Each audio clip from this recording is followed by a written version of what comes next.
নমস্কার বন্ধুরা, রাঙামতি তীরন্দাজ গল্পের ধারাবাহিকে আজ আমরা দেখতে পাচ্ছি রাঙামতি আর একলব্য এক মন দিয়ে পিঠে বানাচ্ছে। ওদিকে বৃন্দা শুভ্রকে বলে, তুমি এগুলো কি বেগুন এনেছো বলো তো? তখন শুভ্র বলে, কেন, আমাকে সাত্তকী তো বললো এগুলো কম দাম, তাই এগুলো নিয়ে যা। তখন বৃন্দা বলে, তুমি ওর কথা শুনে এসব এনেছো?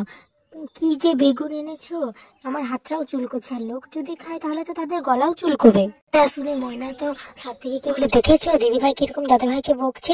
তখন সাত্তকী বলে, তা বকবে না, আমি তো ইচ্ছে করে দাদাভাইকে ওই রকম দানাওয়ালা বেগুন কিনে দিয়েছি।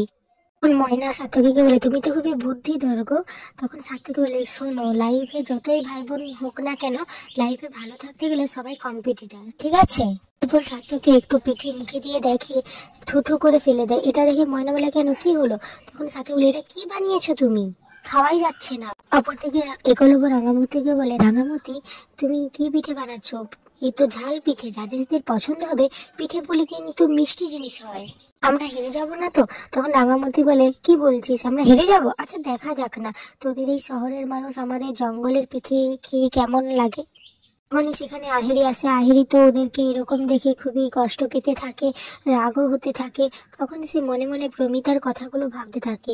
এরপর প্রমিতা ওই জায়গায় চলে আসে। প্রমিতা মনে মনে বলে আহিরিকে দেখে যে আমাকে যে করে হোক আক্কুর জীবন থেকে আহিরিকে দূরে সরিয়ে দিতে হবে। হয়তো আমি স্বার্থপরের মতো ভাবছি, কিন্তু এটা না করলে আমার রাঙা আর আক্কু কোনোদিনও এক হতে পারবে না। সবার ভালোর জন্য আমাকে এইটুকুনি স্বার্থপর হতেই হবে। এরপর টাইম শেষ হয়ে যায় আর জাজেসরা সবার পিঠে চেক করতে চলে যায়। প্রথমেই বৃন্দার কাছে যায়। বৃন্দার পিঠে খেয়ে জাজেসের তো একদম ভালো লাগে না। বেগুনের জন্য জাজেসদের গলাটা খুসখুস করে। এটা দেখে বৃন্দার মুখটা একদম ছোট হয়ে যায়।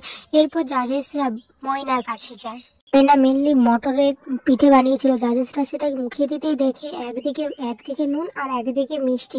এটা দেখেই তো ময়নার মুখটা ছোট হয়ে যায়। তো জাজেসরা পাঞ্চালির কাছে যায়। পাঞ্চালির কাছে পিঠে খেয়ে জাজেসরা খুব মানে খুশি হয়, খুব সুন্দর বানিয়েছে পিঠেটা। এরপর রাঙামতির কাছে যায়।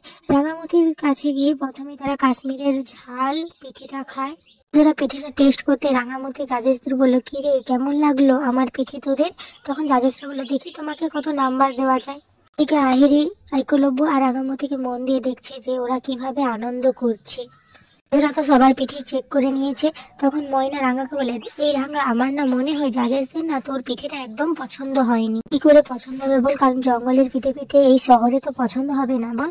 প্রথম রাউন্ডের খেলা শেষ হয়ে যায়, পরের রাউন্ডটা সন্ধ্যেবেলা শুরু হয়। তখন একটা বলে চিরকুট রাখা থাকে। দুজন জুটির মধ্যে একজনকে চিরকুটটা তুলে যেটা লেখা আছে সেটা ইশারায় অপরজনকে বোঝাতে হবে। অদিতি এটা শুনে, এবার তো খুব মজা হবে। প্রথমেই সভ্য আর বৃন্দাকে মঞ্চে ডাকা হয়। সভ্য তো চিরকুটটা তুলে নেয় আর চিরকুটে থাকে হাত বাঁকা। সভ্য অভিনয় করতে থাকে, কিন্তু ওর ইঙ্গিত বৃন্দা তো কিছুই বুঝতে পারে না, উল্টো পাল্টা বলেই যায়। এরপর টাইম সাফ হয়ে যায়। আর কি করবে বুঝতে না পেরে মুখ বেজার করে নেমে যায়। এরপর সাত্তকী আর ময়নাকে ডাকা হয়। তোকে পড়েছিল ঝালমুড়ি, সে তো ময়নাকে বোঝাতেই পারে না। ময়না তো একের পর এক উল্টো পাল্টা বলেই যায়। তারপর টাইম আপস হয়ে যায়। এটা ময়নার উপরে খুব রেগে যায়। এরপর পাঞ্চালি আর অঙ্কুর ওঠে।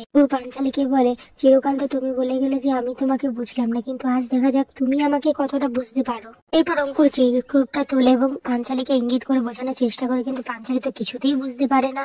এরপর টাইম আপস হয়ে যায়। তখন পাঞ্চালি অঙ্কুরকে জিজ্ঞেস করে যে কি ছিল। তখন অঙ্কুর পাঞ্চালিকে চিরকুটটা দিয়ে বলে, রাজ্যটুক। এরপর একে একে সবাই ওঠে এবং সবশেষে রাঙামতি আর একলব্যকে ডাকা হয়। একলব্য চিরকুটটা তুলে দেখে, তাতে লেখা আছে আই লাভ ইউ। একলব্য ভাবতে থাকে যে কিভাবে সে রাঙামতিকে এটা বোঝাবে। কি অদিতি চিৎকার করে একলব্যকে বলতে থাকে, ছোটদা ভাই, তোদেরকে কিন্তু জিততেই হবে, আমি কিছু জানি না, তুই রাঙাকে ভালো করে বোঝা। তখন রাঙামতিকে বোঝানোর চেষ্টা করে। রাঙামতি সেটা দেখে বলে, কি বলছে উড়ান বাবু, আই লাভ ইউ বলছে নাকি? এরপর একলব্য রাঙামতিকে বলে, কি হলো, কি ভাবছো, বলো এটা কি? তখন রাঙামতি মনে মনে ভাবে, তুই কি রে রাঙা, এটা তো একটা খেলা, তুই এমন গাধা যে তুই নিজে ভেবে বুঝলি যে উড়ান বাবু তোকে সত্যি সত্যি আই লাভ ইউ বলছে। এরকম স্বপ্ন দেখিস না রে রাঙামতি, উড়ান বাবু শুধু আহিরি দিদি ভাইকে ভালোবাসে, আর আমি চাই ওরা দুজন যেন ভালো থাকে। রাঙামতি যখন এসব ভাবছিল তখন অ্যানাউন্স করে যে আর মাত্র 5 সেকেন্ড বাকি রয়েছে। তা তো শুনেই হা হয়ে যায়, বলে কি করব বুঝতে পারছি না, কি বলবো। একলব্য তো বারবার একই সিম্বল গুলো দেখাতে থাকে। রাঙামতি তখন বলে আই লাভ ইউ। তখন একলব্য বলে ইয়েস আই লাভ ইউ। এটা শুনে হা হয়ে যায় আর বাকি সবাই খুব খুশি হয়ে যায়। সবাই খুব জোরে জোরে ক্ল্যাপ করতে থাকে আর সবাই ভাবতে থাকে ফাইনালি একলব্য আর রাঙাই জিততে পারলো এই রাউন্ডটাতে।